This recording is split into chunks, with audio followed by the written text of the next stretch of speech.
arag oo u fiirso siduu Ilaahay subxaanahu wa tacaala sida fudud ugu caafiyey markii ay dambi dhaaf iyo istighfaar weydiisatay. Istighfaartadu muhiimadeedu waxaa waaye Ilaahow ii dambi dhaaf. Dambiga marka aa gasho waxaa laga yaabaa Ilaahay subxaanahu wa tacaala inuu irsaaqadi kaaga reebo, inuu xanuun ku imaado, in caafimaadkaaga aa wayso. Waxyaabo badan ayaa dambiga uu ka celinaya jirto. Marka aa Ilaahay u istighfaarsato oo Ilaahow ii dambi dhaaf, Ilaahow ii naxariiso, Ilaahay aa bariso oo Ilaahay aa ku orodo, waxaa waay culeysyada hortaadu ka qaadaya. Bal sida fudud u fiirso gabadhaas iyo Ilaahay u caafiyey. xanuunkii darnaay oo ka sabartay oo dhakhtar walba u tagtay oo inta ka wareegsatay oo lacagta ka dhameeyay muddo yaroo kooban saligeeday qaadatay 2 rakac salaad iska tuko oo salaatul xaaje Ilaahay u istighfaar weydiiso. Ilaahow ii dambi dhaaf, Ilaahow waa gafay, Ilaahow dambigeyga midkii hore midkii dambe midaan ogahay midaan ogeyn Ilaahow ii dhaaf. Astaghfirullah alazim wa atuubu ilayhi waa dhigi kartaa. Astaghfirullah waa ku gaabsan kartaa. marka istighfaarta noocyo badan loo istighfaarsan karaa. Af Soomaaliga xataa waxa ku dhihi kartaa Ilaahow ii dambi dhaaf, Ilaahow ii dambi dhaaf, Ilaahow ii dambi dhaaf dhihi kartaa. marka walaalahayo waxaan kugu dardaarmayaa ina Ilaahay xaqiis wada cararno, Allah subhanahu istighfaar dalba weydiisano. marka wixii aan saxayna waxay ka ahaatay Allah subhanahu wa ta'ala xaqiisi, wixii aan khaldayna waxay ka ahaatay naf iyo shaydaan. sidaas iyo nabadgelyo.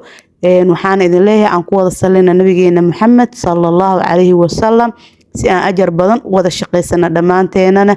xaga commentiga aan ku soo qorno qofkii qisahayo oo ku dhacday oo istighfaarta oo ka arkay qalad oo ka arkay saliga nabiga oo ka arkay maxay ahayd akhrinta suuratul baqara ducooyinka qaybta commentiga si ay walaalaha uga faa'iideystaan ugu dhiiradaan khayrka. إن شاء الله قيبت كومنتي وقصو قرأ كومنتي عن كوضا دقنو صلى الله عليه وسلم والسلام عليكم ورحمة الله وبركاته.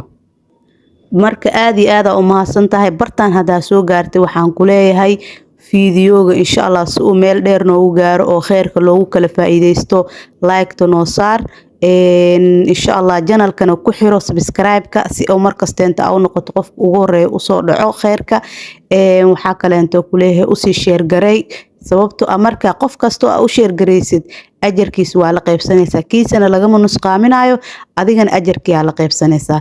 marka si aad ajarka oo la qaybsato qofka walaalka ah uuna faa'iideysto asagan uu khayr u helo maxay ahaydeen oo uu wada faa'iideysana dhamaanteen anigana ajarka waa helaaya adiga share garay waa hele walaalka loo share garay ama walaasha loo share gareeyna way helaysaa.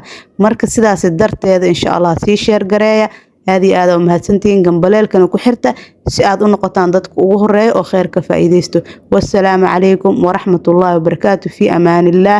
ilaahay waxaan nooga baryaa dhamaanteenaba inuu khaatimad khayr nooga dhigo wixii sharna hareer mariyo khayrkan uu nawaafajiyo gafkeena iyo geerideena ilaahay subhanahu wa ta'ala ma kulmiyo.